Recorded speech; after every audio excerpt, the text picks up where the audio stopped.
after like 10 seconds, you just say, please join me in the pledge. I pledge, and then the whole room finishes it. But we need somebody to like kickstart it so people know to like do it. Do you mind?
We appreciate your patience. We're just about ready to start.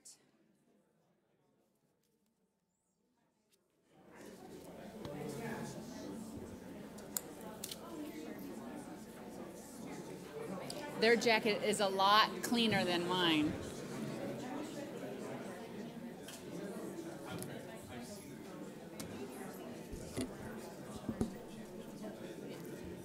Thanks, David. Mine has school mascot. Which actually I was state champion for school mascot. I went to, yeah.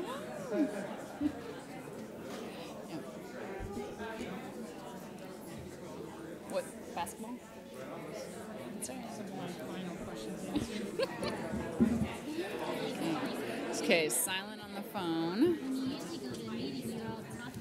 We're ready. Thank you very much. I believe we have everybody situated here. And we're going to proceed and call the meeting to order at 6:04.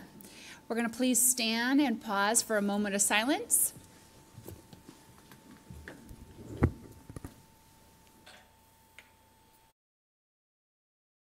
And may I please have Elise Richmond, senior for Sunrise Mountain High School, lead us in the pledge. I pledge allegiance to the flag of the United States of America and to the republic for which it stands, one nation, under God, indivisible, with liberty and justice for all. Thank you very much.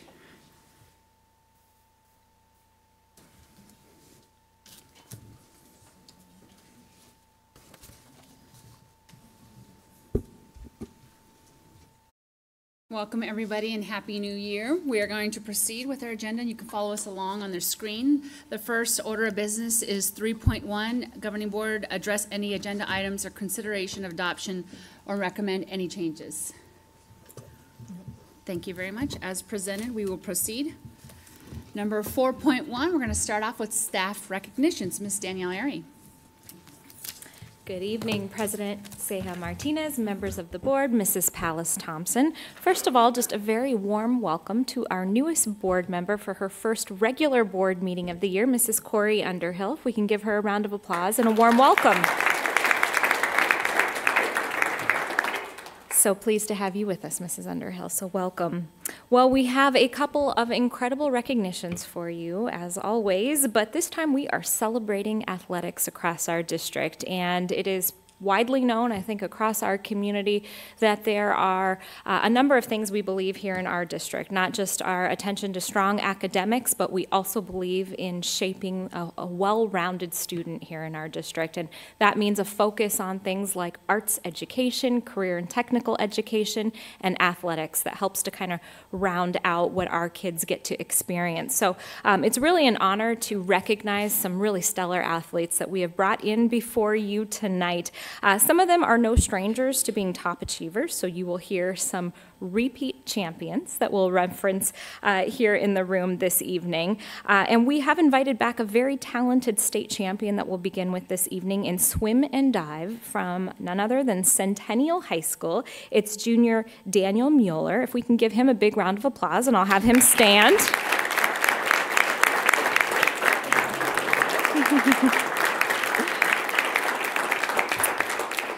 And if you recall, Daniel has only been competing in swim for 2 years after focusing on gymnastics when he was a little bit younger. But as a freshman, Daniel finished sixth at the state Division II meet. As a sophomore, he achieved the highest score of any diver during the state championship, finishing with 518.25. This year, he earned another state championship title, so we are very, very proud of him. And I believe he's joined this evening by his coach, Mandy Lanning, and his family. If they could stand so we could give them a big round of applause for all that they do.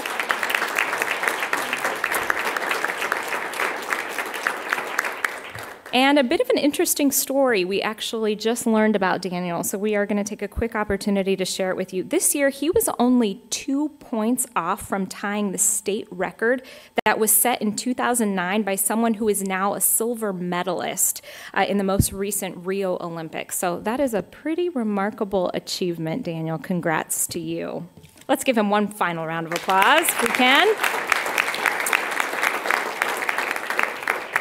And it appears tonight the honors keep coming for Centennial High School. They were once again teamed up in the state championship game. They were against Scottsdale's Notre Dame Prep, and not only did the Coyotes win in that game, but they competed their perfect season, securing the 5A state championship title. This makes their 4th state title in 5 years and the 7th in school history. We couldn't be more proud of all that they're doing there.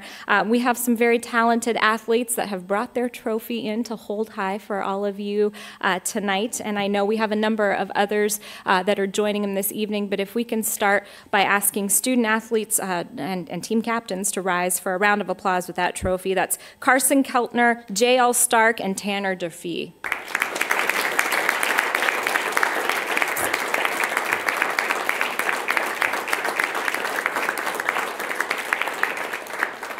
And they are joined, as I mentioned, by some of the staff members. Coach Taylor, sitting right next to them there, head coach of Centennial's football program. Thank you, Coach Taylor, and big congratulations to you. We've also got here with us tonight, I believe I saw Athletic Director Peter Jelovic, as well as the principal from Centennial High School, Dr. Bill Sorensen, here with us tonight. I saw them sneak in, I believe. Right in front of me. There, if the three of you can stand so we can give you a big round of applause for all you do to support athletics.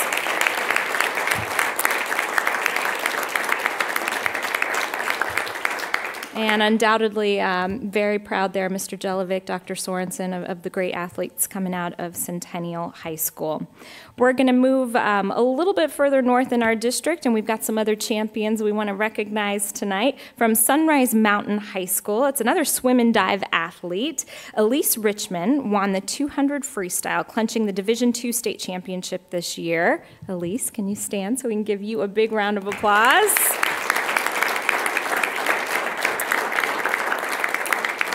And I believe you're joined this evening by coach and family as well. So if they can all stand, we'll give you a big round of applause. We appreciate what you do.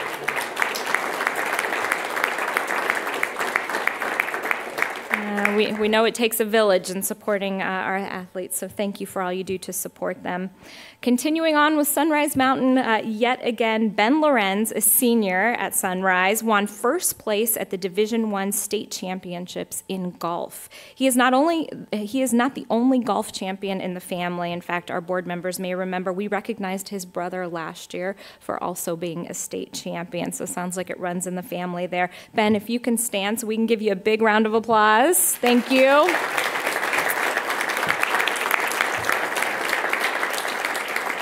And I know Ben is joined by Coach Reiser, who's here tonight. So if we can ask you to stand as well, Mr. Reiser. Thank you. And family here too. Wow, and Mr. Reiser is correct. I mean, he's actually only a junior, so I think we can expect big things from him next year as well. So that's awesome. Big congrats there.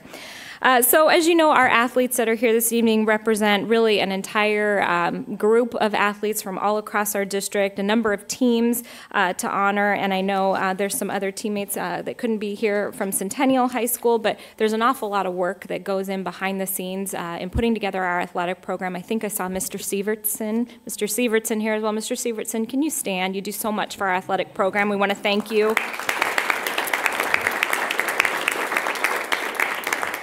And I just realized that's actually now a Dr. Sievertson, just recently. So congrats to you and all these state champions as well. Board members, I know our coaches are available. If there's any comments that you want to share, if you want to certainly speak into the crowd to the athletes, I will turn it over to you for any comments or recognition. Thank you very much. And first, thank you everybody for joining us and coming to our arena. I know a lot of times we get to see you on social media or on TV. So thank you very much. It's great to meet all of you.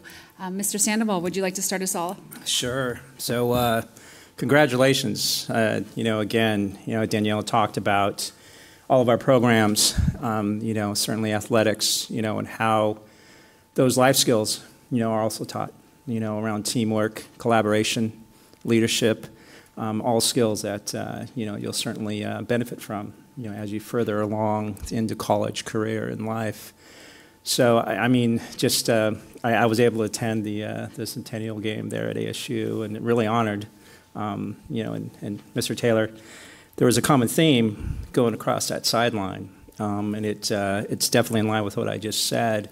The culture that you certainly instill into not only the classroom, but to the players and to all the students there at Centennial is one that, really makes PUSD thrive and be highly sought out from parents and their children. So thank you, for that.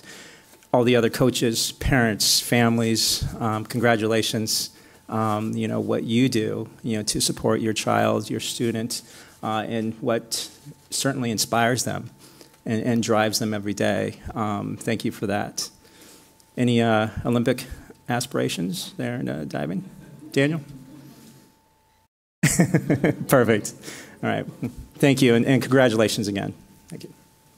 Any other governing board members who'd like to address our students? All right, Ms. Corey Underhill.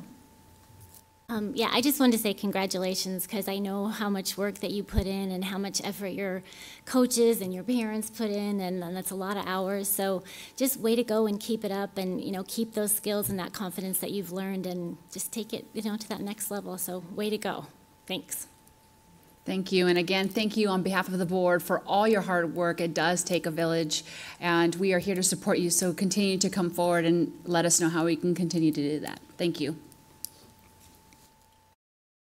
So generally you could stay, or this is the time you go enjoy dinner, or prepare for tomorrow's Friday.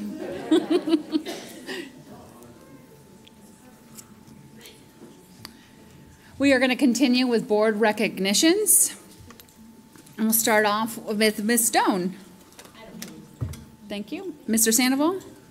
Yeah, thank you. It's been an inspiring last couple of days, to say the least. Yesterday, I attended the Centennial versus Apollo wrestling match, and then from there I went to the community meeting at at the Challenger Center, and then after that, I went to the wrestling match at Liberty versus Sunrise. Busy But day. I'll tell you, Track those mileage.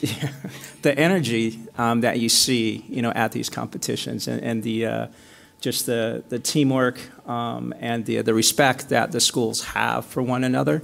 The Liberty Centennial wrestling match was one that I've never seen before with regard to wrestling. They have this big dome in the middle, the lights are off in the gym, and all you see is two wrestlers in the center, and just a packed house. So I'll tell you this, it's just the athletics, and then today, attending the CTE innovation meeting that they had at Rio Vista. Monica and I, attended the robotics event at Apache. All of these programs that we offer here in POC, it's truly what differentiates us from, I'm going to say, the competition, meaning the other districts. We truly put our students in a position to be successful. And what we do to nurture their creativity and bring out that passion through all these programs and academics is just unparalleled. So congratulations to everybody, and just a great last couple of days. Thank you, Mr. Sandoval. Ms. Pangarelli. Nothing this evening. Ms. Underhill.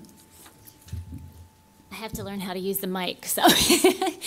No, I just wanted to kind of echo what Mr. Sandoval said about the community event that was held talking about the repurposing of the Challenger Center. I thought that was a great event. It brought out our community for us to be able to get some input, and that's huge. That's what we want to do, is we really want to know what is it that our community wants and needs, and what, can we do to continue to be that district that, is set apart from the rest. So just good job, and I think continuing to bring in that community input is huge. So thank you for doing that.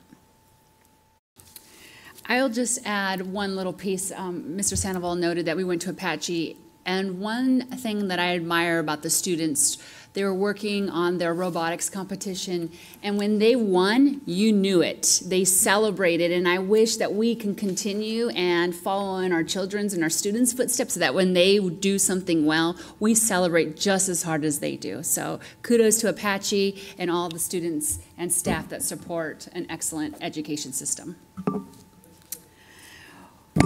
Moving on to 5.1. Elect Governing Board President. I would like to make a motion to nominate Mrs. Ceja Martinez as Governing Board President. I'll second that. We have a motion and a second to nominate Ms. Ceja Martinez as Board President for 2019. Is there any discussion? No, for me, I mean, it's this is our second year together, and I know one of the discussions that we've had as a board, which I certainly appreciate, is moving forward how we kind of take a look at these roles and how we fill these positions, from a I guess not only inclusionary but diversify the positions, and even from a strategic standpoint. So, but no, I certainly. Support the will of the board, and will. I guess those are my comments. I just want to say the opportunity. I'm definitely honored if proceeding, but ultimately with Peoria Unified as a priority always, and looking forward to focusing every effort from the governing board as towards the strategic plan. And with that, the motion is being presented in front of you, so you would vote.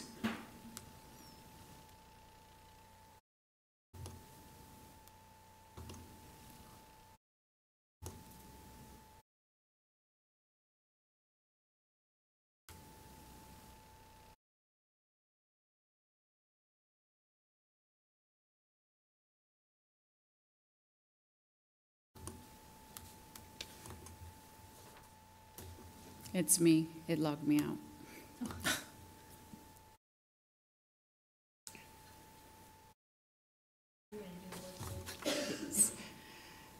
They're on. It is. There we go. I troubleshooted all by myself. Woohoo!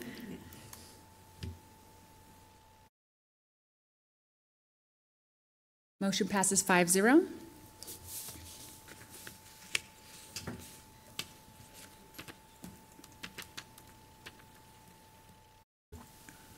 Moving on to 5.2, elect governing board clerk.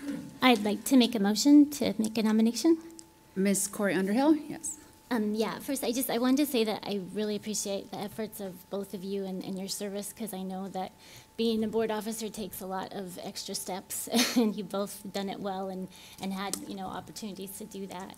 I'd also just like to say that recognizing kind of the inclusionary nature of our board, that it might be a time to consider, since both of you have fulfilled these roles multiple times, possibly thinking of an opportunity for another member to have, that opportunity to serve in that role.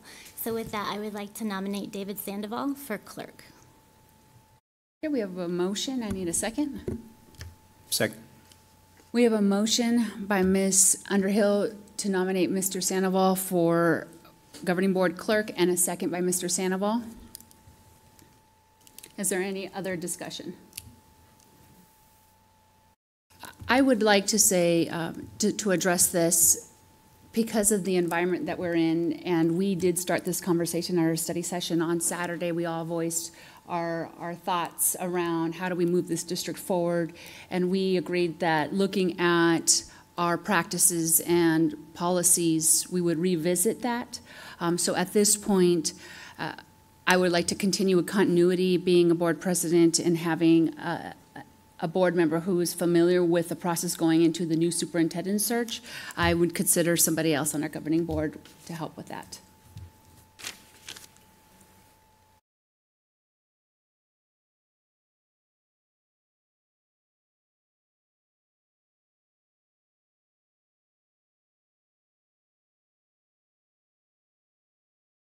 Since there's no further discussion, we're just waiting for it to populate for a vote.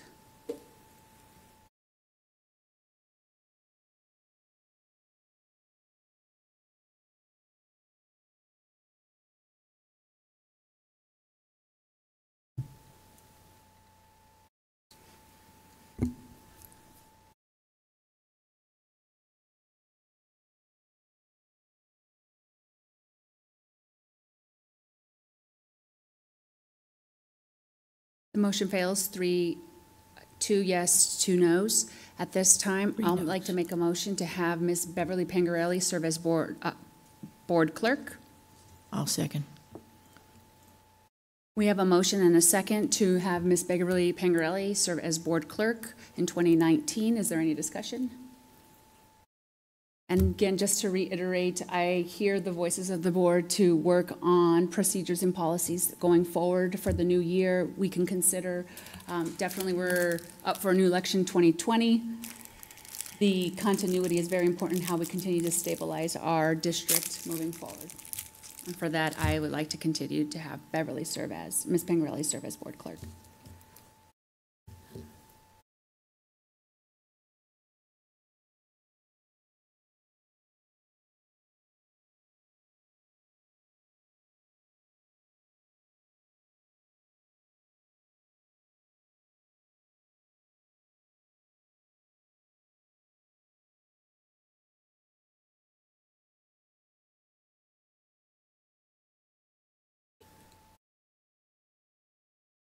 Motion passes 4-1. Again, Governing Board, I appreciate the conversation and hear your thoughts, and we'll continue to have it in a future Governing Board meeting. Moving on to 6.1, discussion and consideration, dates, times, and locations of regular board meetings for 2019. Again, the Governing Board had a study session on Saturday. We ended on time, I would like to note. And we did discuss governing board dates and times.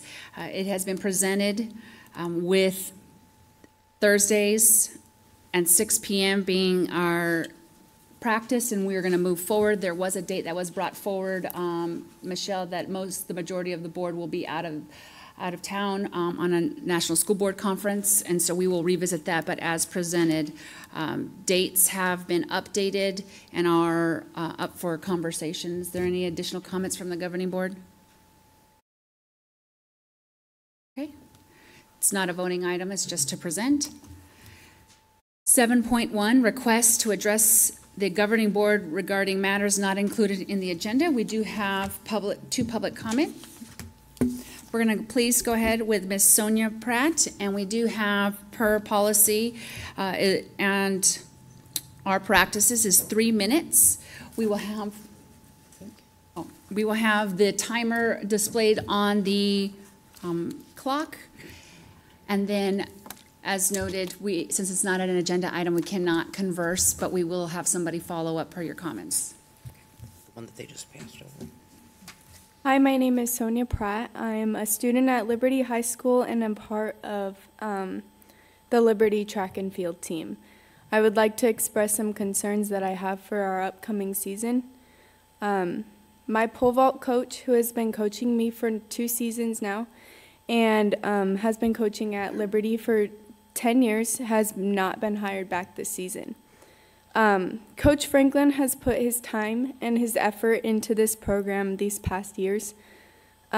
He has put a great amount of his own money into this program and has done everything to help our athletes improve in the safest way possible. Coach Franklin has not donated or been reimbursed for any of these pieces of equipment and has allowed us athletes to use his equipment. Without this equipment, the program is going to suffer if the school does not buy new equipment. I set up an appointment with our athletic director, Mr. Koganor, and asked him who will be replacing Franklin for this next season. He responded saying that the head coach was working on it. I find this concerning because he has already decided not to hire Franklin back without plans for a replacement. This worries me because without a coach, it is no longer safe for us to vault due to the lack of supervision. I have also expressed these concerns with our principal. Thank you for your time and letting me express my concerns. We appreciate the information, and this is the first we're hearing about it, and we'll send this over to our superintendent to provide us input. The next public speaker, Mr. Dan Pratt. It's going to be just a moment while she gets the timer ready. Thank you very much.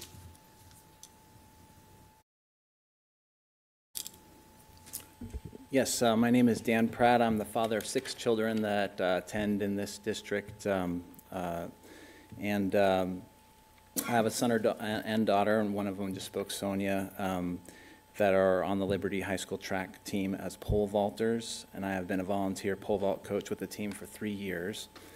And in case you don't know what pole vault is, it's that event where an athlete runs with a really long pole, sticks in the ground, and flies over a really high height, so it can be dangerous if it's not done right. I have some concerns about the track program that is under the direction of the athletic director, Aaron Koganor, and the head coach, Robert Morris. I was texted by Coach Morris on December 4th, notifying me that Coach Rich Franklin will not be returning as the pole vault coach and wanted to know my availability to help out again. I asked in the text why he would not be returning, but got no response. I talked to Coach Rich Franklin, and he said that Mr. Morris told him that Mr. Koganor would not let him hire him back. And this concerns me. To find a more qualified coach would be a difficult task. Last year, there were 3 boys and 3 girls that qualified for state as pole vaulters. In most invitational meets, our pole vaulters brought the most points to the track team. Our team deserves a qualified replacement, but there is not a plan in place from Mr. Koganor or Mr. Morris to replace the pole vault coach. Equipment for the program is another concern. I have witnessed in the 3 years that I have coached where the school would not buy needed equipment, so Coach Franklin would purchase his own equipment and let the team use it. I myself have spent about $3,000 on equipment that I also let the team use. He would ask for reimbursement from the school at times when he'd buy this equipment, but they would not reimburse him. Without the equipment that he will bring back to the program, there will be gaps in what the team needs. I have seen this situation in other schools in the district where the equipment would be so dilapidated that it would be unsafe. In one instance last year, our top girl athlete broke her ankle on insufficient equipment at a school in this district. Coach Franklin has always been an advocate for safety. There is a pending lawsuit for this injury with the district and this athlete, and the timing of removing him from the program seems more than coincidental. Could this be a case of a whistleblower receiving retribution for advocating safety? So to sum up, my concerns are that athletes deserve to have a coach to be at least replace Coach Franklin so that they can be safe, and there doesn't seem to be an active plan to do so. And also, the other concern is the equipment that is lacking, and there will be even a bigger gap with the choice to not have Coach Franklin there, so they're going to need to make a plan, and track is among us, is time for track right now. So thank you for your time. We appreciate bringing the information forward. We will follow up with our administration. Moving on to 8.1, consent agenda. Are there any items from the governing board that you would like to pull? Ms. Doan? No. Mr. Sandoval? Ms. Pengarelli? I'd like to pull 8.6. Ms. Underhill? No. Thank you very much. I need a motion to approve the consent agenda items excluding 8.6. Motion to approve the consent agenda minus 8.6. And I need a second. Second. We have a motion by Mr. Sandoval and a second by Ms. Doan to approve the consent agenda item excluding 8.6.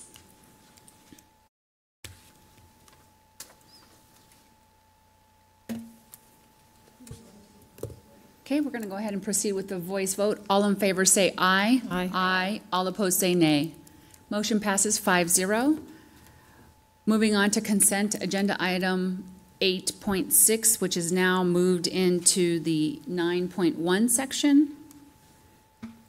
Second reading of policy revisions JFB open enrollment. Ms. Pengarelli.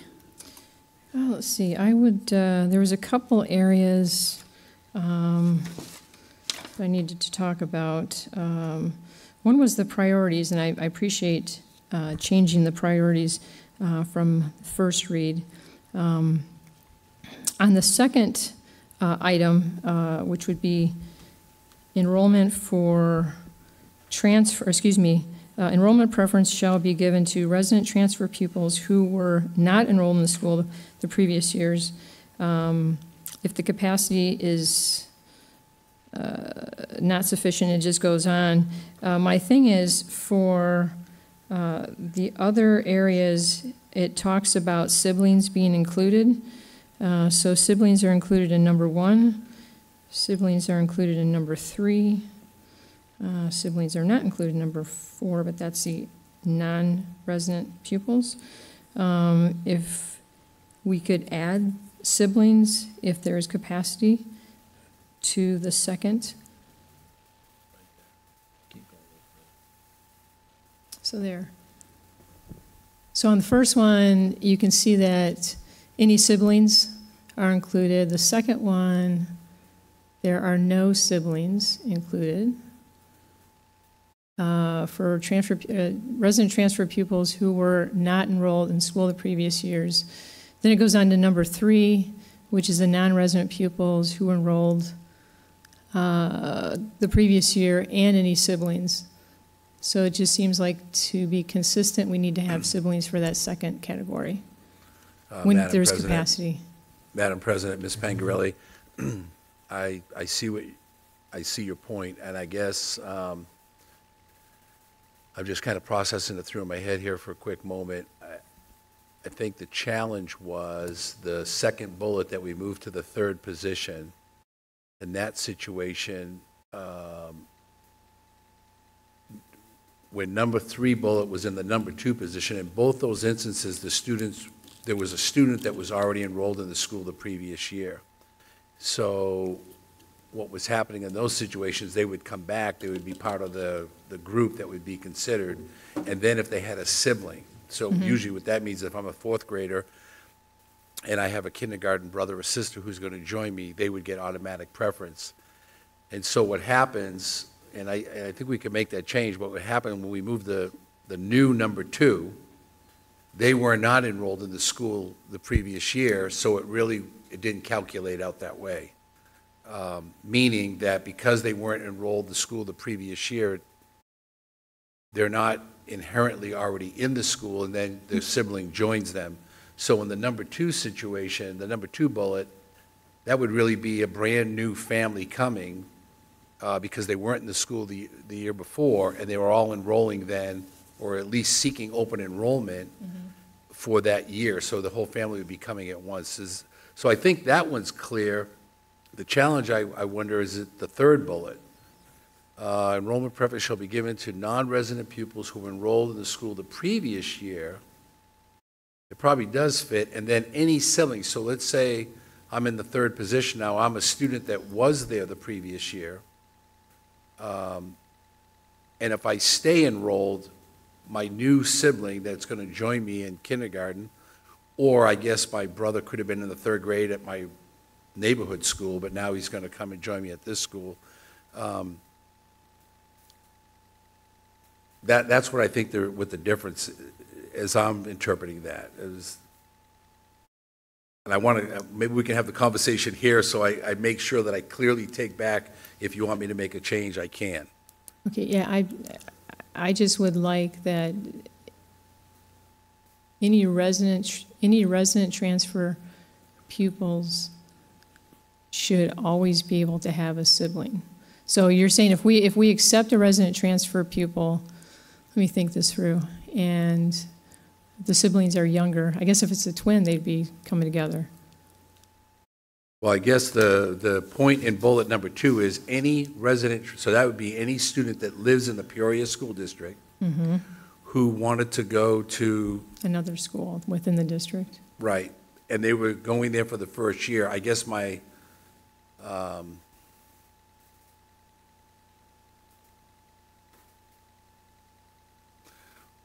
so my point is in bullet 2, it's when the family comes, they're all going to enroll at one time. Right. Let's say I only bring one of my children that year, but the next year I want to bring the other brothers and sisters. They're now going to be at bullet number 1 because they are a resident transfer pupil. That's true. They were enrolled in the school the previous year, so now my siblings can come. So they're covered that way. We should have talked this through. It's okay. Okay. We've had good conversation about it, and through many months of going through this one, I think bullet 2 covers us with that family. And then the 3rd bullet, well, if they get to that spot and they were in the school the year before, now they want to bring a sibling, they're certainly ahead in the preference of number 4. But we protect the people who live in our district first in both bullet 1 and 2. Okay. Right. All right. I guess I was reviewing this too late last night. And then there was one other issue that we had talked about, which was in that 2nd bullet where it says they shall be selected through a random selection process. Oh. And then you go on to the very last bullet point. And again, then it says first request, first serve basis. Were we going to keep that random? So, Madam President, Mrs. Pangarelli, you've got me there, because we did have that, you do, and Michelle and I kept going back. I said, I know there's a place in here, where we have a conflict. That's the conflict, because we do talk about first come, first serve. Yeah. I know we talked about it instead of being. We did. It's right there in the next paragraph. Yeah. Yeah. And I kept looking for it. So the random selection is better than the first come, first serve. You're afraid that people would line up. Right. Okay. And that just happened in another district. So. Okay. So then I guess my suggestion would be just to change that second part to random selection process and keep it consistent. On that paragraph, right, that we're looking at right there, Ms. Pangarelli? Yes.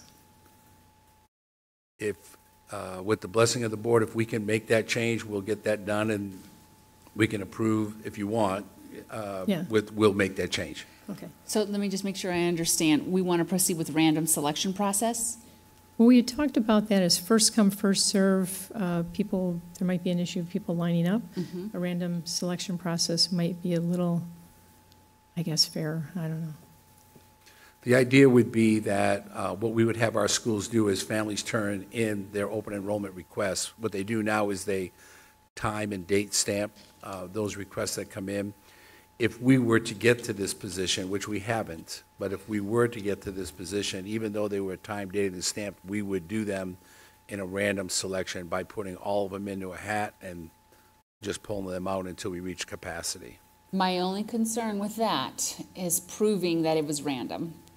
Is if it were ever to become a legal issue, an accusation of some sort, that we have the documentation and proof that it was truly random and it's not best friend, funds under the rug, that it's truly random.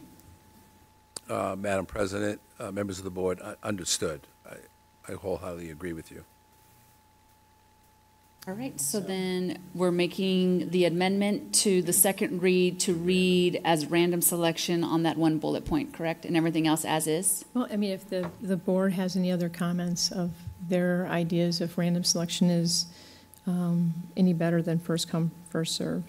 I mean, obviously, first come, first serve, you think would be fair, but if we're, schools have a tremendous amount of students that are wanting to come into that school, we might have some sort of issue. As Mr. Savoy said about people lining up to be the first one. I was just going to say in regard to the random selection, because the students have identification numbers, I mean, that seems like we could do that randomly as opposed to them being, identified. So there should be a way to do that if that's the way that we go. Madam President, members of the board, as you were discussing on a sidebar, Mr. Gay shared with me that the way we would do that is we would just input all of the names, assign them a number, and then the computer would randomly do the selection. Okay. We do that for our TRP program, in fact, with our employees here at the district office. Perfect. And I appreciate you bringing this out, especially we're in the midst of enrollment. Yes. And to be clear, when does this policy, if we approve it tonight, when does it become active? We would implement it tomorrow. Okay, so to be 100% clear, if the board approves this tonight, we do have a random selection process for variances and an open enrollment priority list outlined in our policy. Madam President, members of the board, that random selection process would only kick in if capacity at a school is not sufficient to enroll in those 1 through 4 categories. Perfect. So I don't want people to think that every open enrollment out there is going to be random selection. In most instances, families can relax, they'll be renewed. So only in those situations where we don't have capacity. Excellent, thank you for the clarity. All right, so now we need a motion and a second for this item. I'd like to make a motion to approve the open enrollment policy with the one change added under enrollment priorities from first request, first serve basis to a random selection to make it consistent with the paragraphs before. I'll second that. We have a motion by Ms. Pangarelli and a second by Ms. Doan. Please cast your vote.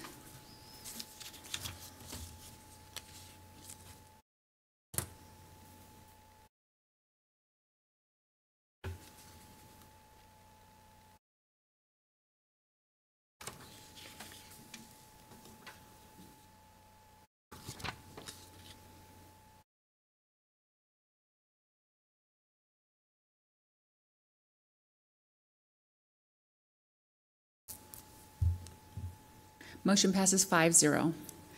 Thank you very much, Mr. Savoy, for all your hard work. Thank you. Moving on to 10.1, policy recap and discussion and next steps. Mr. Savoy. Yes. We were getting you warmed up. Madam President, members of the board, Superintendent Thompson, really just a couple of brief comments tonight, but I just wanted to continually keep the board informed on our policy process.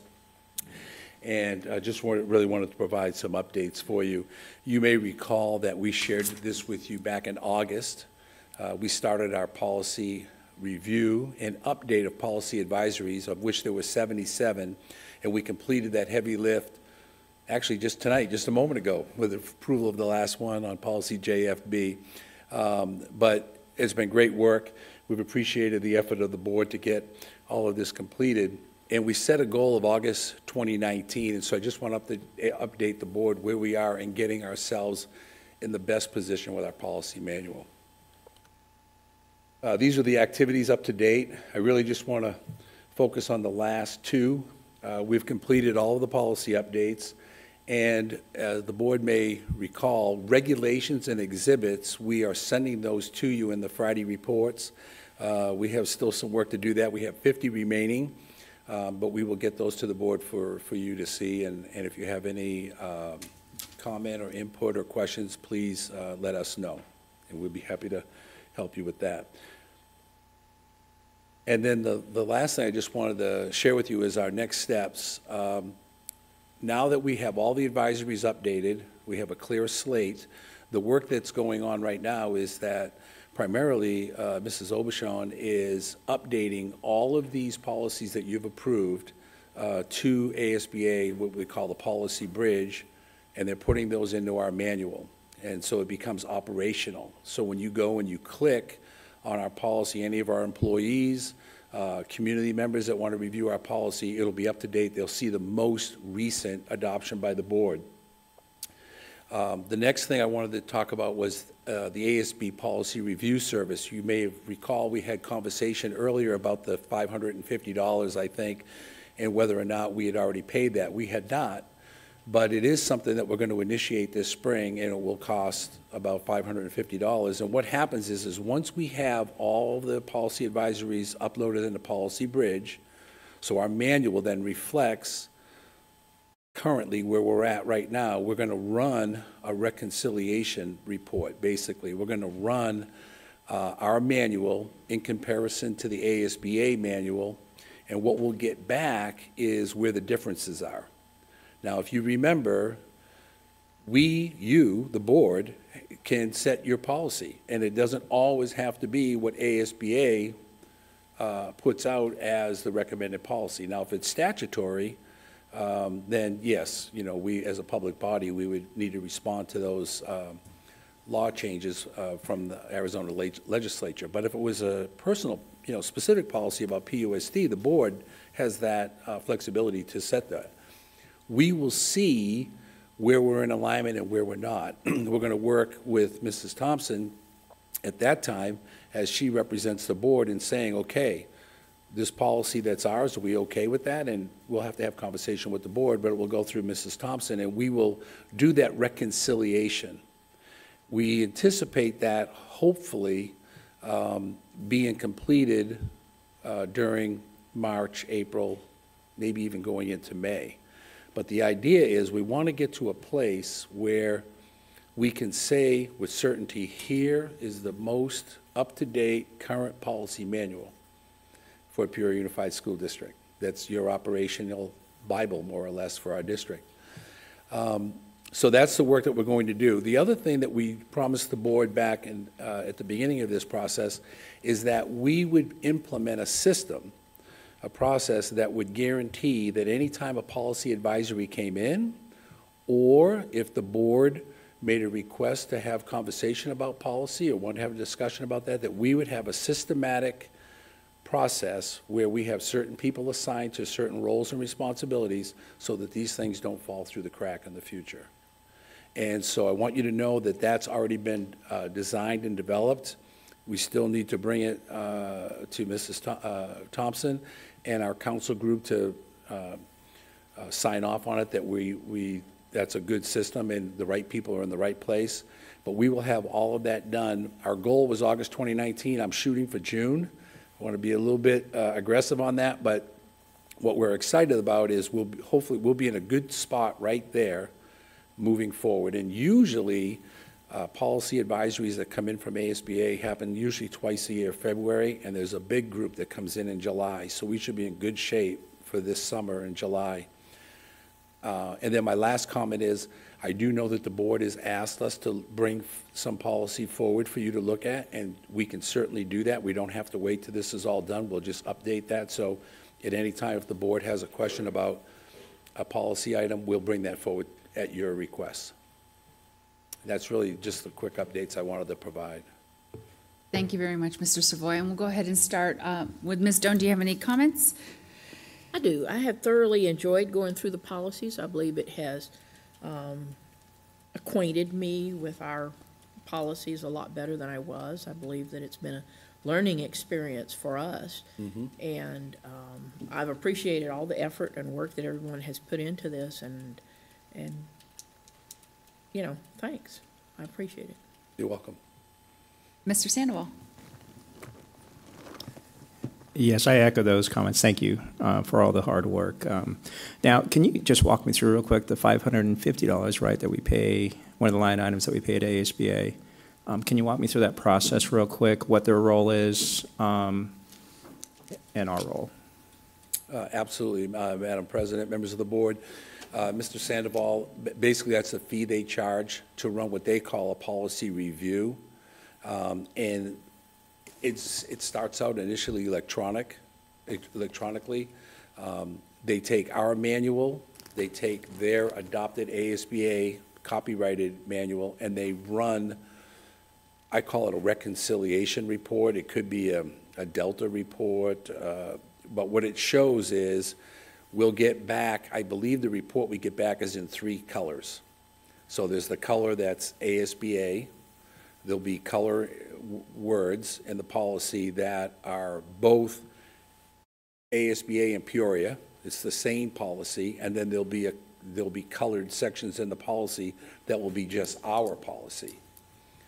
And so the reason why you do that is you want to see how closely we are aligned to what the ASBA, because that's our service. We contract for them. We pay them to write our policy. Still knowing that you as a board can create policy that's different than theirs, but we want to see, the reconciliation is how closely are we aligned, and it's okay if we're not. The question then becomes, when we work with Mrs. Thompson and the board, are you okay with that difference? My assumption is going to be, well, I don't want to make the assumption because a couple things might happen. One, it might not have been a policy that we brought forward because it wasn't a policy advisory update. So you might see the policy, and we would come to you and we would say, well, here it is, the way the ASBA has written it, but at some point in our history as a district, we wrote it this way. Do we still want to stay committed to the Peoria way that it's written, or do we want to align ourselves with the ASBA? Or do we want to even create something different? So it's okay to be different. The idea is we want to run it against the standard to see where we are, and then are we in agreement where we're not in total alignment that we're okay that this is Peoria policy? Does that make sense? It does, and I really just I think I said it twice, and I didn't want to say it. I was listening, I promise. No, I meant just then. Sometimes, you start talking, you go, oops, not your fault, my fault, Mr. Sandoval. I just wanted to establish clarity on their scope of work and then the return on that investment. So it sounds like there's value there without question. So thank you. No, apologize. Thank you. Ms. Pangarelli. I just want to say thank you very much. You're welcome. Ms. Underhill. I just want to say thank all of you very much, and all of you. But yeah, that was a big lift. So thank you for doing that, and I will study so I can be caught up. So thank you. And just to echo those comments, it definitely was a team effort. It certainly was. Absolutely. Thank you. Thank you. Yep. Okay, moving right along. 10.2, override and bond program update and consideration of approval to reconvene the Citizens Advisory Committee to develop recommendations related to the need to call a bond and override election. And let's see, who will be leading us today?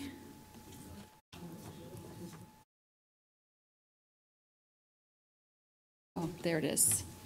Mr. Croto, will you be leading us, and Ms. Myers? Excellent. So I'll just give you some background on Saturday, our study session.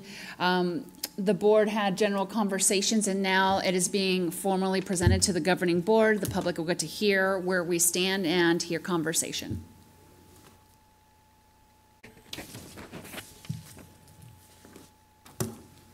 Well, good evening, President Zahar Martinez, members of the governing board, Mrs. Pallas Thompson, John Croto, and I are here this evening to provide information regarding the district's current bond and override programs, and information related to the last Citizens Advisory Committee, as well as potential future committee formation and possible election timeline. One of the four perspectives of the district's strategic plan is the stewardship of community resources. The bond and override programs are part of the strategic perspective to solidify and adhere to effective policies, practices, and accountability for the district.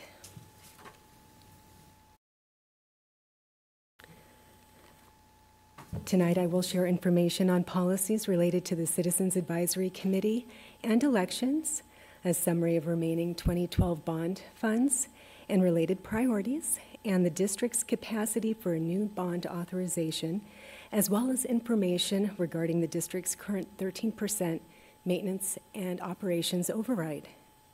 John Croto will provide information regarding the last Citizens Advisory Committee, the potential for a new committee to be formed at this time, and associated meetings and election timelines. Together, we will both be available to answer your questions at the end of the presentation. There are three main policies that relate to the Citizens Advisory Committees and related campaigns. Policy BDE, Board Committees, Policy FA, Facilities Development Goals, Priorities and Objectives, and Policy KCAA, Community Involvement in Bond Campaigns. These policies are available to the public on the district's website. Can I pause right there? Yes.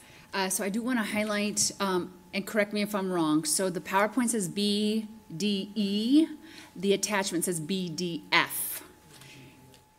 BDF? Okay, so specifically I wanted to take a moment to highlight as you go back and speak to our committee members, it's very important, our policy states that the board may convene a committee, and it's as a recommendation, but there's three specific things I want to highlight. That the recommendation be based on research and facts, not feelings. Represent the community's population. And when you go back to however we move forward and ask our community to serve on this committee, that there is a sincere commitment to assist in the advancement of public education. So anybody who sits on this bond committee or override committee, that they have a true understanding, it's a sincere commitment to assist public education, and Peoria Unified is a public education entity. And I wanted to highlight that, so that's there in black and white. So thank you. Yeah, I apologize. Sorry, Mr. Croto, I know you were going to sit, but so going over that same policy, I know there's a line item in there that talks about the superintendent and the board president to define, I'm going to say scope of work, I know that's not the correct terminology, but really the course of that this committee will follow, right? I think one of the things that, I think open for discussion that I'd like to take a look at or really consider is, I think over the last 2 years, we've had committees, inform us and certainly advise us on recommendations, whether to go out for the bond or not. I know we're talking about the override as well. But I think the need is certainly informed. I think we're aware of the need. I think over the last couple of years, we've done a good job of taking a deep dive, having different lenses and voices, take a look at the district as a whole, understand, from factors of growth to, uplifting, some of our schools that are aged, if you will. So I guess what I'd like to do is really define, and it may not be in this setting, but in the effort to even lessen the amount of time that this committee needs to spend on the need, because I think we understand that. I think, just understanding the roles of this particular committee, right, and how they will help us be smarter about, going out for the bond, whether we do it this year or next year, right? So whether the committee is charged with that, from a political environment, if you will. But I just wanted to throw that out there. I think, Monica, as president and Ms. Pallas Thompson, superintendent, I think we really need to be clear and focused on what we're charging this committee to do. Martinez, Mr. Sandoval, members of the board, per the BDF policy, should you call to reconvene the committee this evening, it is our plan at the next meeting, per the BDF policy, that we come back to you with 4 things. First is a written and specific statement of the purpose of the committee, and I think that's what you're talking about. You must approve that before our first meeting by policy. So we plan on bringing that should you say we need to reconvene this committee. The second point is the dates on which the interim and final reports of the committee are to be rendered to the governing board. The third bullet is the date upon which the committee will be terminated after the work has been done. And the fourth is to the extent to which facilities, supplies, equipment, and clerical support will be provided to each committee, to the committee itself. So we do have plans to bring that back should you vote to have this committee formed again tonight. So I think we will cover that in that part. Any other comments by the governing board on that policy? Okay, thank you very much. Ms. Myers, we're good to go. Okay, thank you, President Ceja Martinez, members of the governing board, Mrs. Pallas Thompson. In November 2012, the community within the Peoria Unified School District approved a $180 million bond authorization for district-wide elementary and high school renovations, student transportation vehicle purchases, staff and instructional technology purchases, and district support facility renovations. The district is required to track expenditures by our bond pamphlet that was approved by the voters by category, and is required by statute to provide an annual update to the community between September 1st and October 31st each year. The district is in the final stages of the 2012 bond authorization, and there is one final $17.4 million bond sale that is scheduled for July of 2019. A bond authorization is good for 10 years, and bond proceeds should be spent within 3 years of a bond sale. Tonight, let me skip to the next slide. As of December 31st, 2018, remaining bond funds, including the final bond sale, total $27.4 million. The district is prioritizing how we will use those remaining bond funds with a focus on safety. Administration meets weekly to discuss and approve pending bond projects and facilities projects. State statutes limit the amount of bonded debt a unified school district can have, and we may issue to 30% of our net secondary assessed valuation for Class A and Class B bonded debt combined, and the greater of 20% of our net secondary assessed valuation, or $1,500 per student for Class B bonded debt. So there is a cap with the amount of bonded debt that we can have at any one time. The district's current outstanding bond sales and debt is well below our debt limit. And we currently have capacity for another bond authorization as presented in this slide. Maintenance and operation expenditures are where the majority of the day-to-day expenditures take place for the district. These include salaries and benefits and transportation costs, supplies, utilities, and other operational expenditures that are not of a capital nature. A district can ask its community to approve an annual maintenance and operations budget increase through an override election to support positions and academic programs that go beyond the annual funding that we receive from the state each year. Overrides in the maintenance and operations area may be authorized by the voters for up to 7 years. If the school district wants to continue to have the override, it does need to be renewed by the voters. And if it is not renewed, it begins to phase out in year 6 and year 7. The Peoria Unified School District's current override was approved by our community in the fall of 2015. Overrides to exceed the maintenance and operations budget are restricted by statute to a maximum of 15% of the revenue control limit. The Peoria Unified School District currently has a 13% override.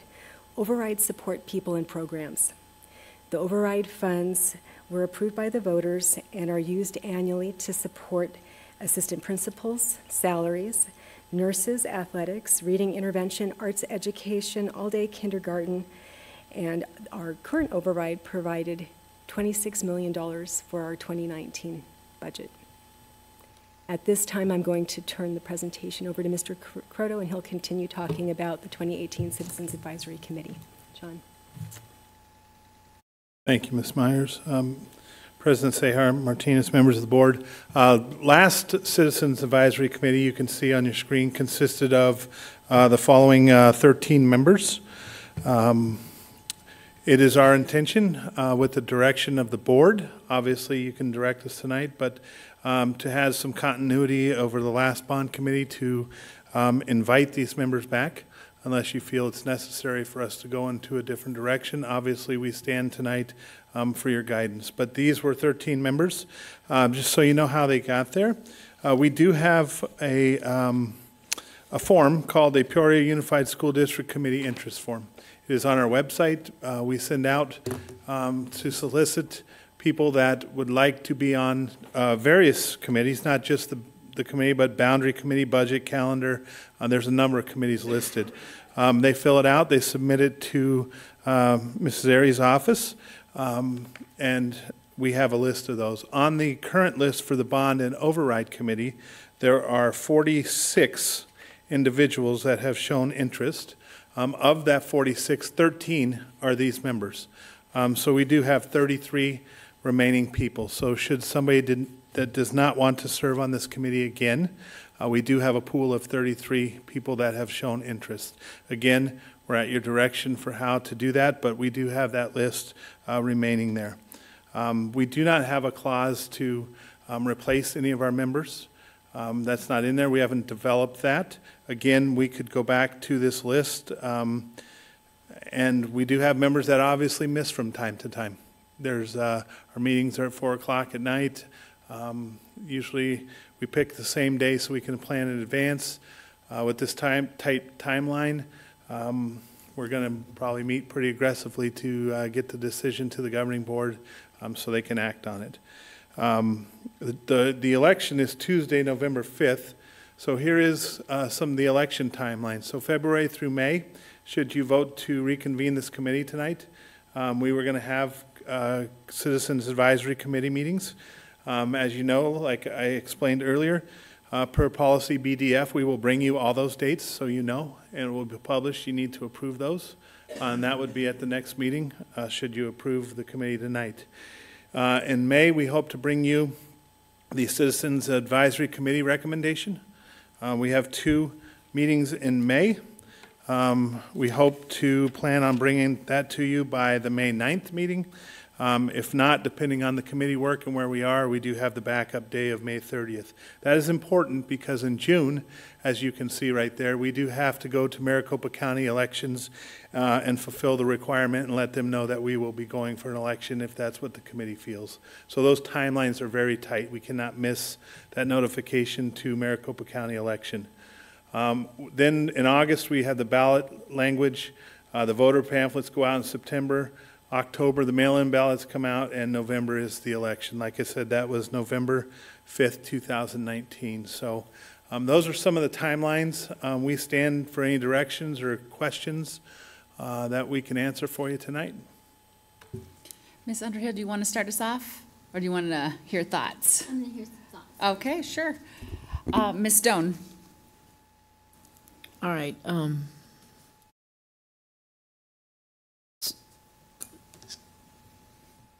So I suppose we need some kind of method in place to replace anyone who is like too busy this year or whatever like that on the committee. If we get refusals, we need a method in place. How we need to decide how we want to do that. Any comments? So, We need the list, I guess, each of us, or? correct. So did 100% of the last committee, because I believe there was a no-show. That is correct. How did you guys replace that person? That person was not replaced. Okay, so, Reported as absent in the minutes of every meeting. okay. So the first thing we would do is whoever that person was, my train of thought, who picked that person and was a no-show, then that would go back to the person who was supposed to, whether it be a board member or the administration who made the recommendation. Does that make sense to backfill the one or two people who never showed? And then to address Judy's, or Ms. Doan's statement that if we start to call and they say, I don't want to be, I don't have, whatever reason they give, or they just choose not to respond, what is the plan to backfill? Well, we would follow the same procedure as if it was a no-show. Any comments? Sounds fair. Okay. All right. I just wanted to clarify, so, I guess that it's gonna be difficult to figure out the policy for replacing no-shows if we don't know how many we have, because my understanding that previously there was some selection process with board appointees and staff appointees, is that correct? Because, I mean, without knowing that, I think that's a little bit challenging. My other question is that the ones that have applied, you said you have a fairly long list, like 46 individuals. Are those like time-stamped? Like, do we know who applied when? I can give you some background. So the board, when we went through this process, the board voted, and the majority, according to policy, says by the majority of vote, establish a committee, and we'd established the procedures. And at that time, the majority was 2 members from that long list. It wasn't time-stamped. It was per the list that we got in the form. Every board member would pick 2 people and give that name to administration to start with 10. Then the administration, so that we could have balance, would pick a certified, classified, and Administrative. Thank you. Okay. So we would have 13. The recommendation by our past CFO stated that 13 was a good number to work with. Anything larger past 19 would be very challenging to work with. So we agreed that 2 each per the board, per the list, and 3 from the administration, and we would move forward. Do you have, Mr. Croto, how many was a no-show? We'll start there. President Sehar Martinez, I do. Okay. And I have the minutes to go back, and I can check on attendance in all the meetings for that, but I do have a register of that. Perfect. So available. Then, with that no-show, whoever it is, if it was a staff member, then the administrator would refill that spot. If it was a board pick, so let's say one of my picks was a no-show, they would come back to me and say, okay, Ms. Sehar Martinez, this person never showed, pick from this list who have already 46. Would that be? Are we going to put out a call for applications again in case there are different, it's a year. People could have changed their minds. There could be more people interested. President Sehar Martinez, Ms. Doan, we could certainly do that. It's live on our website currently. So we are constantly calling for people to participate on committees and collecting that. But obviously at the direction of the board, we could send out an email asking if people are advised. But it is live on our website and available to sign up at any time for the committees. President. And it's continuing, it's ongoing. President Sehar Martinez and Yeah, Mr. Ms. Sehar Martinez, I'm sorry. I was just going to add to that the last time it was more formally sent out to the board, other than just being posted, was the beginning of this school year. We did notify all parents that, again, a reminder, an opportunity to get involved. So just wanted to add that. Thank you, Ms. Ari. So just to paraphrase or summarize here, so it sounds like our discussion is around to backfill, if you will, any individuals or the 2 individuals that didn't show, let's say, whether that was a member or a nominee from the board or the district, it would be the board or the district that would, fill those, right? From the list that we currently have, or if we get individuals throwing their names in the hat, correct? Correct. And I believe it's a 1 no-show, not a 2. Okay. We had some absent, but one that I've looked at through the records is a 1 no-show at all the meetings for sure.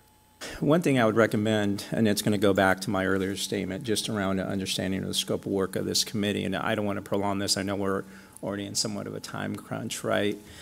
But, you know, if the charge of this committee, and I'm making this up or just throwing this out there, but if the charge committee isn't to assess the district to understand the needs, because I think we have, again, you know, we have knowledge of that. But if we deem the charge, again, to understand, you know, politically, does this make sense to go out this year or not, that being the advice of the committee, I'm wondering, you know, when we take a look at this list and you understand the individuals on the current list and then those part of the other, you know, 46, if you will, do we let these individuals know what the scope of work is of the committee to allow them to determine whether or not their lens, their value to the committee is I don't want to say is just, but they add value to the committee, right? I don't want to say anyone doesn't add value, but what I'm trying to do is, one, define the scope of work of the committee, and two, which members make most sense to be on that committee based on that scope of work, right? Does that make sense? Well, I understand what you're saying, and I also think it's difficult to figure out a policy to identify additional members without knowing the interest of the current members. You know what I'm saying? Like, how do we determine what that policy is going to be without knowing what we've got already? Mrs. Sayhouse Martinez, can I just jump in for a second? We do have, and Mrs. Airy just sent it to me quickly, a process that we've used for committee formation. It's not a policy, but it's a process that's held us in good stead.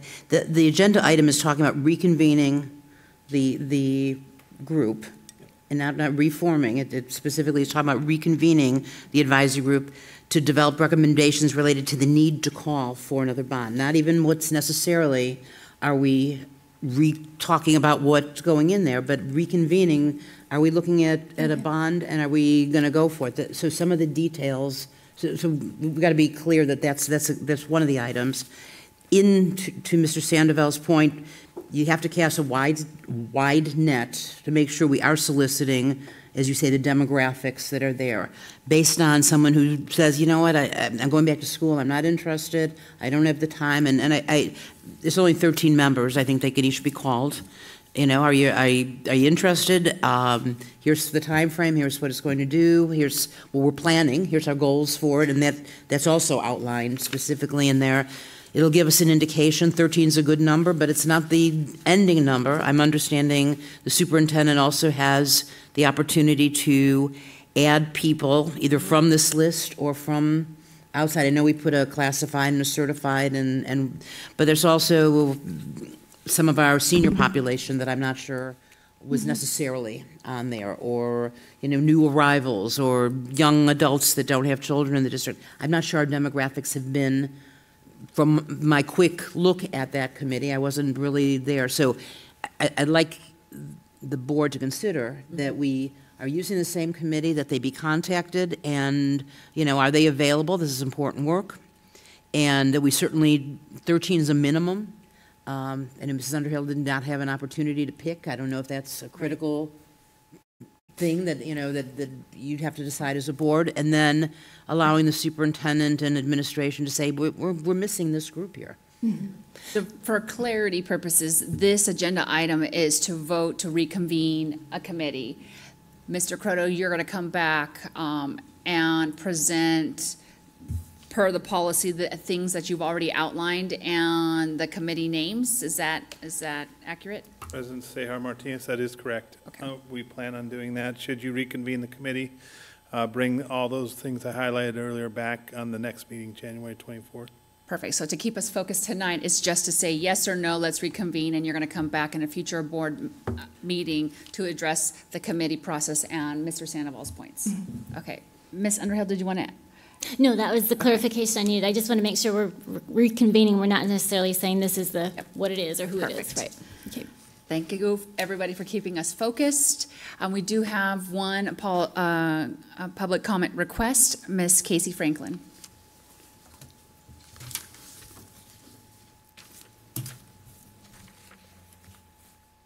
Good evening, President Sayhouse Martinez, Superintendent Pallas Thompson, and members of the Governing Board. I'm here tonight to simply ask ask you to reconvene the committee and allow the community an opportunity to review the ongoing needs of the district. At this point, our needs remain great. The stakes are higher as our override comes to a close, and I don't believe it would be a wise decision for the district to wait until 2020 when we're in a do or die position, so to speak, with the override. We already have known needs. The committee work should be quicker and slightly less painful than last time. And I think it would be the wisest decision you could make tonight to reconvene the committee. I would also encourage you, I know it's not something you're addressing specifically this evening, but to really review the members of the committee and ensure that there is equal representation across the board from each age group, each community in our area, all political affiliations, and from our business community as well. I would also encourage you to review your selections, as President Ceja Martinez stated earlier, and ensure that the people who are part of this committee are truly pro-public education and community members who are encouraging and wanting to see the district grow. Thank you for your time. Thank you very much for your time. Governing Board, are there any more other comments? At this time, I will start off with a motion. I move that we reconvene the Bond and Citizens Advisory Committee. Second. We have a tie first. We'll let Ms. Underhill. A motion by myself and a second by Ms. Underhill.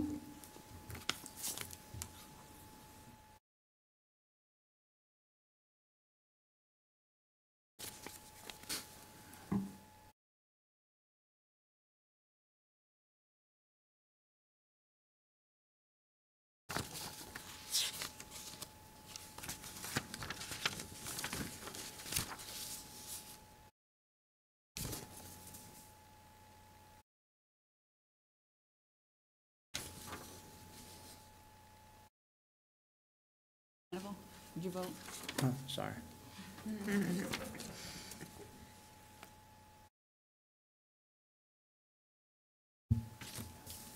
Yes. I'm just peeking, that's why.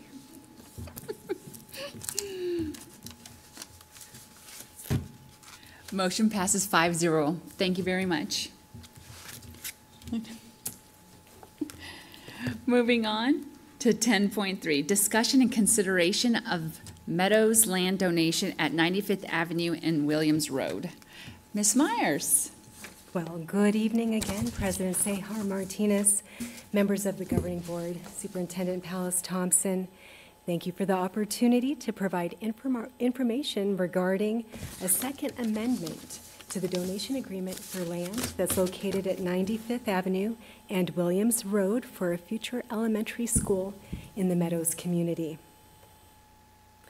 Tonight, I will provide a brief summary of the donation background, results from the feasibility study, and identified stockpiled soil that we reported back to you in December, as well as details related to a second amendment to the 2008 agreement for the land donation.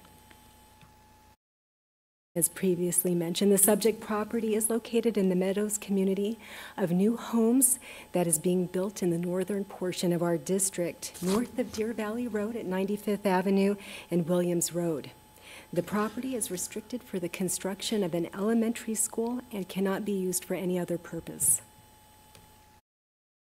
The original donation agreement was executed in March of 2008 and contained reversion language that if a school site was not built in 18 months following the deed recording date, that the property would revert back to the donor. The original 2008 agreement also committed the district to reimburse the owner for adjacent ways work that the owner would install over time and related improvements to the school site. The required reimbursement was not refundable, and the district would normally incur adjacent ways expenses when we built the school, not in advance at the time of the donation. The May 23, 2013 amendment extended the reversion timeline from 18 months to 10 years. An acquisition notice starts a 90-day clock or timeline for the district to conduct a feasibility study and to close on the donated property by a certain date. The feasibility study includes a property appraisal, architect opinion on the suitability to build an elementary school on the property, an Alta land title survey related to property lines, easements, encroachments, liens, and land ownership, and a Phase 1 environmental survey that identifies potential or existing environmental concerns. On September 18, 2018, Peoria Unified received the acquisition notice from the owner of the property, and a feasibility study was required to be completed prior to December 14, 2018, with the property closing date of on or before January 14, 2019. During the feasibility study, the district noted stockpiled excess soil on the parcel, and this was above the original grade that the property was at when we accepted the initial agreement in 2008. This issue was addressed with the property owner and the city of Peoria, and we also shared the information with the governing board on December 11th, 2018, and at that time the feasibility study was extended to January 31st, January 31st, 2019, and the closing extended to February 28th, 2019. In regard to the stockpiled soil. In the March 25th, 2008 agreement, on page 7, paragraph 5D, the district agreed that the property owner would not guarantee or provide a warranty on the condition of the parcel at the time it would be donated to the district. Due to this, the owner technically could have finalized the donation, leaving 100% of the stockpiled soil on the property, with the expectation for the district to pay for the removal of that soil at a later date after the property closed and title transferred. The district did not have title and still does not technically have title to the property, and so while home construction has taken place, we did not have the ability to prevent soil from being deposited onto the parcel. In late December 2018, there was approximately 148,000 of stockpiled soil on the parcel, and during the month of December 2018, the district obtained quotes on what the cost would be to remove the soil, and we found that that cost could range from $6.09 a cubic yard to $9.02 a cubic yard or higher. The property owner and Toll Brothers previously executed a temporary easement agreement to remove all but approximately 80,000 cubic yards of the stockpiled soil from the property. Initially, this remaining soil was to become the responsibility of the district to remove after closing under the original 2008 agreement and the 2013 First Amendment. Based on the lowest quote we received in December, the estimated cost would have been at least $633,360 plus fees and permits if we were to pay to remove that 80,000 cubic yards of soil. The district has met with the property owner, City of Peoria, and Toll Brothers regarding concerns related to the stockpiled soil and has been in negotiations for several weeks to address the related concerns. This has resulted in a second donation agreement amendment that is being presented for approval by the governing board this evening. The new amendment has three main components. The first component relates to the stockpiled soil. The district is aware the property owner and home builder have a buyer who is in need of 100% of the stockpiled soil for a construction project, and that will include the approximately 80,000 cubic yards of stockpiled soil that was going to be left on the property for the district to remove in the future. The removal cost in this form is at least 60% less than what the district would pay to remove the 80,000 cubic yards of soil separately, based on the quotes that were obtained in December of 2018, with an estimated savings in excess of $400,000. The second amendment that is going to possibly be approved this evening will subsequently require Community Southwest and Camino Alago LLC to coordinate 100% of the excess stockpiled soil removal by December 31st, 2019, with the district paying for 53% of the removal cost not to exceed $220,000, which is an estimated savings of at least 60% compared to the estimated cost if the district were to pay to remove the soil separately. The second component of the amendment relates to the adjacent ways reimbursement. As previously mentioned, the original 2008 agreement committed the district to reimburse the owner for costs incurred for adjacent ways work the owner has completed or is in the process of completing for improvements that are adjacent to the school site property.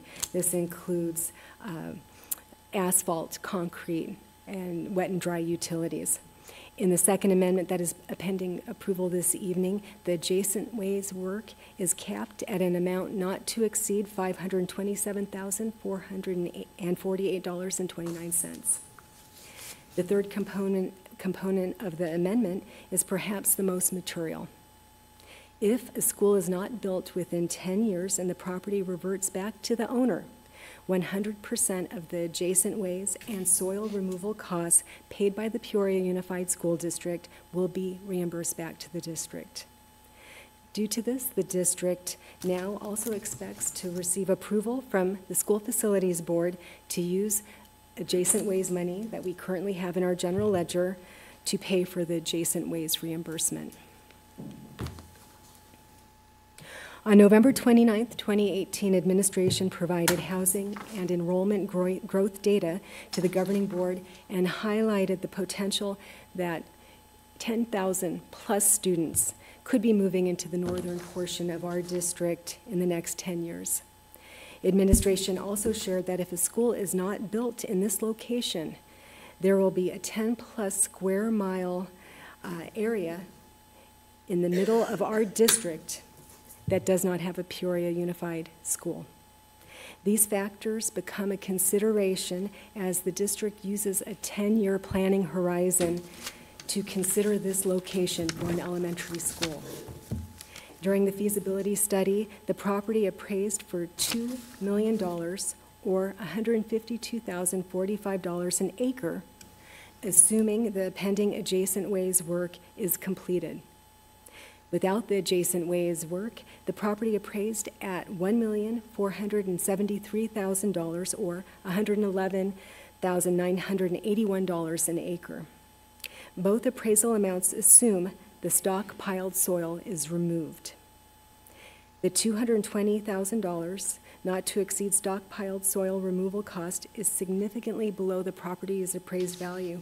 In addition, if unforeseen circumstances change in the next 10 years, the district will receive 100% reimbursement of any paid site-related costs, including the soil removal and adjacent ways reimbursement. Based on this, administration is formally recommending that the governing board approve the second amendment to the 2008 agreement and approve the land donation to the Peoria Unified School District. Thank you very much, This time I'm Ms. available Myers. to answer your questions along with Mr. Clyde Dangerfield, the district's attorney. Thank you very much for all your hard work. We'll go ahead and start with Ms. Pengarelli. I just wanted to thank you and administration, and to see when I was quite nervous about the original when this was first brought to us, and that if we did not build on the property, that we would lose the $527,000. That was a big stumbling block for me. That you've taken that away, that we will, if we do not build on the property, that we will get the money back, plus, and after 10 years, plus the amount of money that we paid to get the soil removed. So kudos to you guys for making a not so great deal a much better deal. So I appreciate it. And then I know we spoke earlier in depth on the Phase 1 environmental survey. And I just would like you to speak to what they came up with in terms of the soil quality. Thank you. President Cehar Martinez, members of the governing board, Mrs. Pallas Thompson. We did have a Phase 1 environmental survey that was conducted by Dominion Environmental Consultants, Inc., a very highly regarded consulting firm that does a lot of work in this area within the state, very highly regarded, recognized by many school districts as an expert firm. And their study did note that there was stockpiled soil on the property. They had a licensed geologist that was part of the report and the study. They looked at aerial information, mapping over the years, many years worth of aerial data, as well as they looked at environmental databases from the state and the city, as well as looking for any recorded environmental violations, as well as the Arizona Department of Environmental Quality. So all that's noted in the report. Through their inquiry and research, they did note in the report that the stockpiled soil was from the surrounding residential construction activity that was taking place. And in the report, they noted no recognized environmental conditions, meaning things that they could identify as a contaminant. And they also noted if the stockpiled soil is removed, that there would be no further action required by the district. But if it's not removed, they would recommend further testing and further action.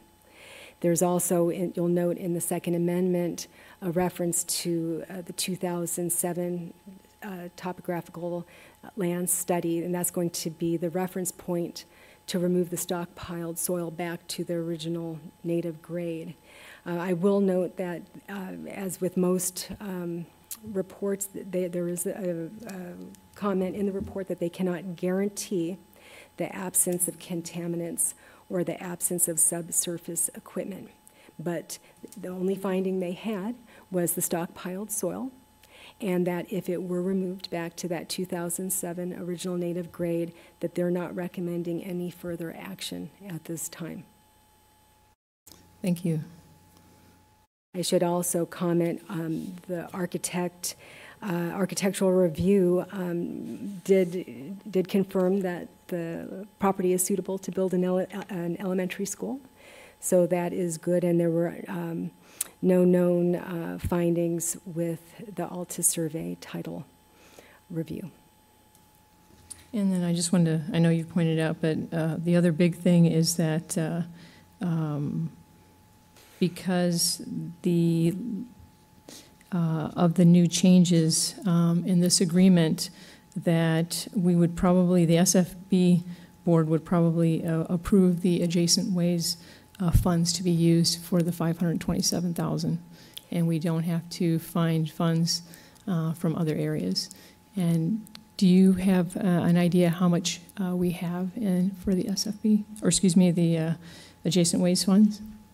President Cehar Martinez, Mrs. Pingarelli, members of the board, yes, we currently, as of today, have $1,112,376 in our adjacent ways fund within our general ledger for amounts we've levied for in the past. You'll recall when we've presented on this subject previously, if we could not use adjacent ways money, we could use developers assistance monies to pay for the adjacent ways reimbursement or the soil removal in this case as well.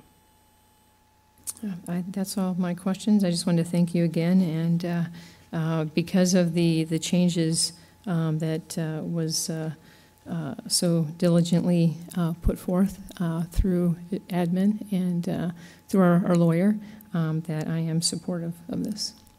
Thank you. Ms. Underhill.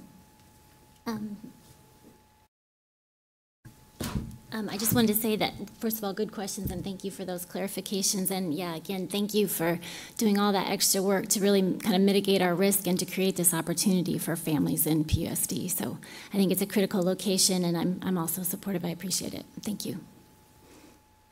Ms. Stone? I believe this is in the paperwork somewhere, but just straight out, it's 15 acres? The property was referenced as 15 acres, but net of the adjacent ways, ingress, egress, is just over 13.1. And that is the normal size of our elementary schools, as I understand it? We have confirmation from our facilities team that we do have elementary schools that are built on parcels that are smaller than 13.1 acres. Our facilities department has reviewed the feasibility study reports, and we have confirmation that there should be no problem building an elementary school on this I had that location. brought up to me that it might be too small I wanted to clarify that I had heard that 15 was what we needed for the. That's an ideal size. Throughout our district, we have varying parcel sizes, and we do have schools that have been built on a similar sized parcel. So it wouldn't require any reduction in services or anything like that at an elementary school? Not in services. Oftentimes, based on the parcel's shape and size, there might be modifications to the play fields, the athletic field component, but we have confirmation that we should be able to build one of our standard elementary schools on the location. And how many people would that serve? How many students? I can't answer that question today because we don't have architectural drawings and final design. Well, what so would we it would be expect premature. normally? I would like to defer to Mr. Savoy on the average enrollment that we have for our elementary schools, just to provide a general response. Madam President, members of the board, Mrs. Doan, the footprint that could be placed on that land, we currently have schools that accommodate up to 1,000 to 1,200 students, so that similar footprint could fit there. Excellent. That was just some stuff that had occurred, and I wanted to get that cleared up in my head, so thank you very much. And I do appreciate all the hard work that's gone into this, and the second agreement is a lot better than the first one was, so thank you. Thank you very much. Mr. Sandoval?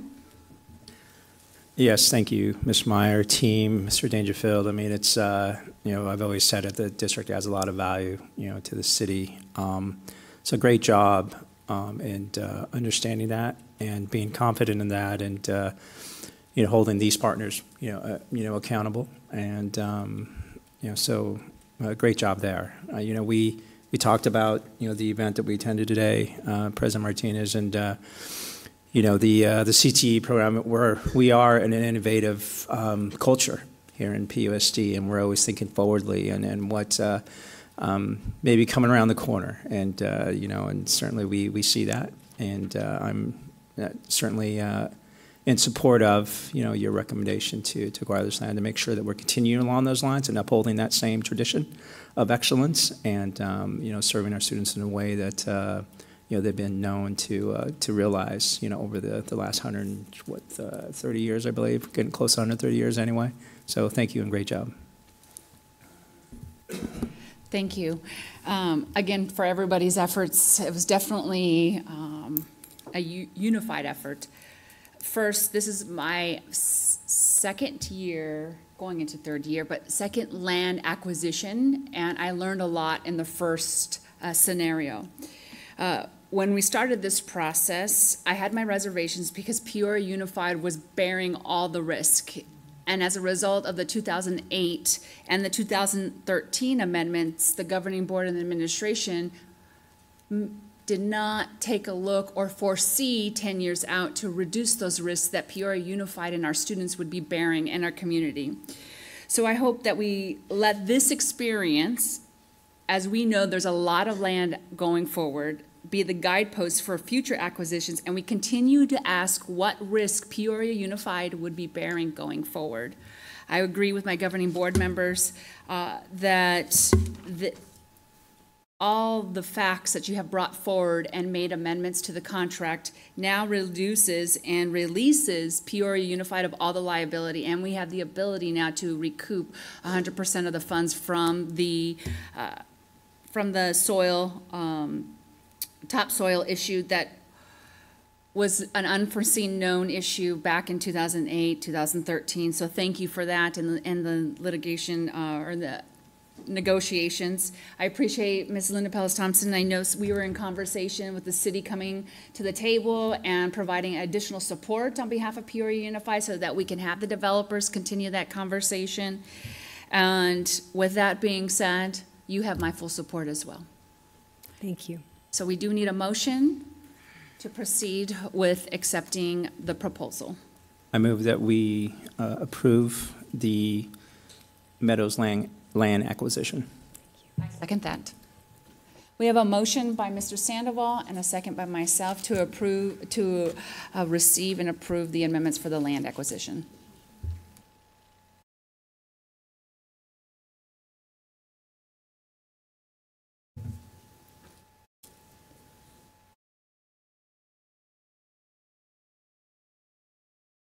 Motion passes 5-0, and I feel like those students at Apache, when they won, yes, Right. all our hard work. Hooah. I know, Michelle, you were working to midnight oil. Thank you for everything that you do and keeping an eye on our students in district. And Mrs. Sayas Martinez, can I thank this board for truly questioning,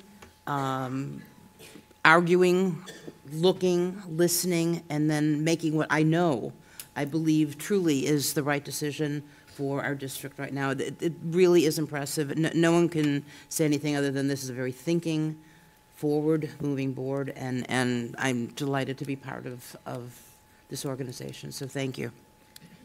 Thank you. All right, we're hitting 11.1, informal informational reports, 11.1, budget, facilities, planning, construction, and report. Everything can be seen online. If you have any questions, you can always submit an email. 11.2, district enrollment report for the month of November 2018. Also viewable online. 11.3, report on upcoming meetings and events. We are in 2019. We just completed our community outreach for our Sunrise Mountain new building. And going forward, we had the PUPC, the Peoria United Parent Council meeting. I do want to highlight that they do make a great effort in bringing guest speakers from administration to have open dialogue where it's not so structured. So I encourage you and the community to attend at least one this year in 2019.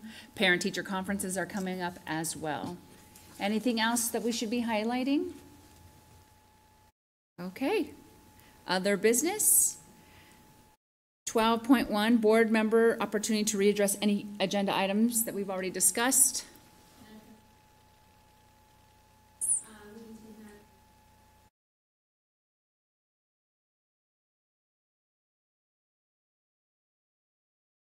Okay, I didn't see the little action. Thank you. So I would like to readdress 6.1. I do need a motion and a second for approval of the calendar for 2019. I move that we adopt the calendar for the governing board meetings for the 2019 calendar year as presented. And a second? I'll second. We have a motion by Ms. Doan and a second by Ms. Pangarelli. Are you okay with the voice vote? All in favor say aye. Oh, it's already up there. Man, you're quick. Yes. I didn't see the little icon. Oh, we had that done before we asked. All right. Motion passes 5-0. Moving right along to 12.2, draft agenda for the January 24, 2019 board meeting. Again, we'll focus on the feedback that we were given at the study session, very strategic and mindful of time. 12.3, any future agenda items? Ms. Underhill. Yeah, I just wanted to, again, restate that we could review our board officer policy, the BDB, at some point to make sure that we clarify our process and our terms or whatever it might be, but so we can kind of review that and look at best practices and that kind of thing. So that's in policy. Perfect. You have that, Michelle? Okay. Any other items, Ms. Underhill? Oh, okay. Ms. Pangarelli? Mr. Sandoval? Ms. Doan? Okay. At this point, we've addressed most of the agenda items. We are going to convene executive session and then return. We do have one more item. You feel free to stay. It will be quiet out here, but the rest of the meeting will also be online when we come back out of executive session. Thank you, everybody, for your time and patience. Should we leave up the computers, or can we shut them down? Do a vote. We're going to do a vote. Oh, we have to.